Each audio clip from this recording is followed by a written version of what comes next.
Halo, Assalamualaikum warahmatullahi wabarakatuh. Bagaimana kabarnya hari ini anak-anak? Semoga kita semua berada dalam keadaan sehat walafiat. Nah, sebelum melihat video ini, alangkah baiknya kita berdoa terlebih dahulu. Berdoa dimulai. Berdoa selesai. Amin. Nah, hari ini kita akan belajar bersama Kak Sofi materi perpindahan panas di kelas 5. Yuk simak video berikut ini. Nah, kita akan belajar tentang perpindahan panas atau kalor. Seperti yang sudah kita pelajari sebelumnya, suhu itu merupakan derajat panas atau dingin suatu benda. Semakin tinggi suatu suhu benda, maka benda itu akan semakin panas. Nah, perpindahan suhu dengan kalor yaitu ada beberapa macam. Yang pertama, kalau kalor itu merupakan energi panas, bersifat kualitatif, alat ukurnya disebut dengan kalorimeter, tidak bisa bernilai negatif dan bisa berpindah antara benda satu ke benda lainnya dan untuk satuan disebut dengan kalor. Sedangkan suhu merupakan tingkat derajat energi panas yang ada pada suatu benda. Sifatnya biasanya itu kuantitatif dan untuk alat yang mengukur disebut dengan termometer. Suhu ini bisa bernilai negatif dan tidak bisa berpindah, namun bisa naik atau turun, berubah menjadi dingin. Nah, untuk satuannya itu ada berbagai macam, mulai dari Celsius, Fahrenheit, Fahrenheit, dan Kelvin. Nah, perubahan akibat perubahan suhu itu ada dua, yaitu pemuaian dan penyusutan.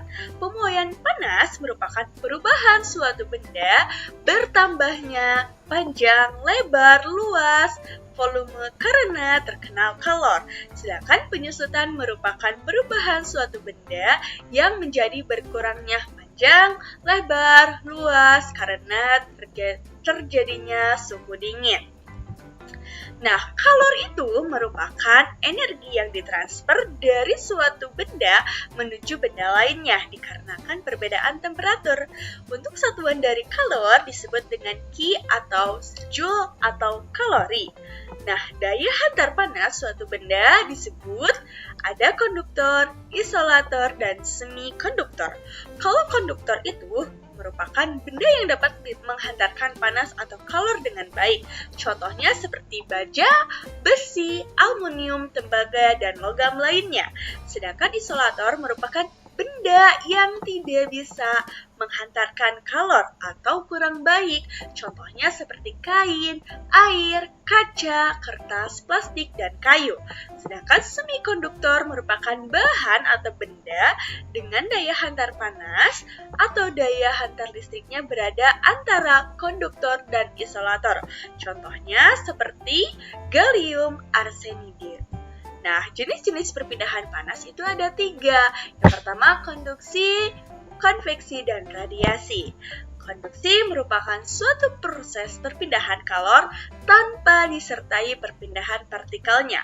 Proses konduksi ini dilakukan secara umum dan biasanya terjadi pada logam yang sifatnya konduktor atau bisa menghantarkan panas. Nah, dalam konduksi ini yang berpindah itu hanyalah energi, yaitu berupa energi panas.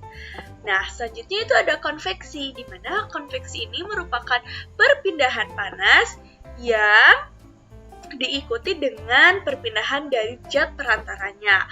Contohnya adalah es batu yang mencair karena suhu ruangan. Dan yang selanjutnya itu perpindahan panas secara radiasi yang merupakan perpindahan kalor tanpa zat perantara. Contohnya adalah matahari yang menerangi kehidupan manusia dan menjadi sumber panas yang ada di kehidupan manusia. Dan proses radiasi ini dilakukan secara langsung tanpa bantuan zat lain. Selain itu, contohnya adalah ketika kita sedang memanaskan tangan di tengah-tengah api unggun. Nah, tangan kita itu akan terasa hangat karena radiasi dari panas itu langsung ke tangan kita. Nah, selanjutnya itu ada pengaruh kalor terhadap perubahan wujud benda. Yang pertama itu menguap. Menguap ini merupakan perubahan wujud benda cair menjadi uap atau gas. Selanjutnya ada menyublim, di mana perubahan wujud dari padat menjadi gas tanpa melalui proses mencair. Yang selanjutnya itu ada mengembun, di mana proses penguapan dari air menjadi gas kemudian dilanjutkan menjadi perubahan wujud gas menjadi cair. Selanjutnya ada membeku, perubahan dari zat cair menjadi zat padat. Lalu ada mencair, sebaliknya perubahan wujud dari padat menjadi cair karena dipengaruhi oleh kalor atau panas. Selanjutnya ada mengkristal, di mana perubahan wujud benda gas menjadi benda padat sehingga mengkristal berbeda dengan membeku. Nah, adapun pemanfaatan perpindahan panas dalam kehidupan sehari-hari, contohnya adalah kegiatan memasak, lalu ada pendingin ruangan, pemanas ruangan, pemanfaatan kulkas, dan berfungsi juga dalam bidang kesehatan dan bidang transportasi. Nah, semoga ilmu atau materi yang kakak sampaikan bisa bermanfaat bagi teman-teman semua. Setelah ini, simak praktikum yang akan kita lakukan. Terima kasih. Praktikum perpindahan kalor secara konduksi, konveksi, dan radiasi. Langkah kegiatannya yaitu nyalakan lilin dengan korek api terlebih dahulu. Selanjutnya, buatlah kepingan lilin dengan cara melelehkan lilin seperti video ini. Tunggu hingga membeku kembali seperti ini. Lalu tempelkan kepingan lilin ke sendok berbahan besi sebanyak 3 keping secara berbaris. Kemudian tempelkan ujung sendok di lilin. Tunggu hingga semua kepingan lilin terjatuh dan amatilah apa yang terjadi. Panas merambat melalui sendok kepingan. Lilin paling dekat dengan api yang akan paling cepat lepas dari sendok.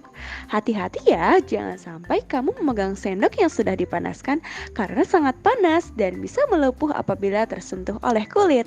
Selanjutnya, praktikum perpindahan kalor secara konveksi.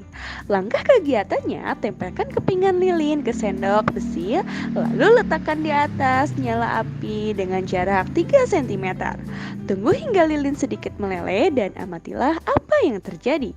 Udara panas dari pembakaran akan mengalir ke atas kepingan lilin meleleh karena udara panas dari api. Lilin sendok juga terasa panas saat terkena udara panas dari api lilin. Selanjutnya, perpindahan kalor secara radiasi. Langkah kegiatannya, tempelkan kepingan lilin ke sendok besi, lalu letakkan di sekitar lilin. Lilin jangan sampai menyentuh api ya. Kemudian tunggu hingga kepingan lilin itu sedikit meleleh dan amatilah apa yang terjadi. Ambilan memancar panas di sekelilingnya. Nah, semakin mendekati api, maka akan semakin panas hingga membuat kepingan itu meleleh. Terima kasih ya anak-anak sudah menyimak video kali ini. Semoga materi yang kakak sampaikan dan praktikum kali ini bisa bermanfaat untuk kita semua. Sekian dan terima kasih. Wassalamualaikum warahmatullahi wabarakatuh. Bye-bye.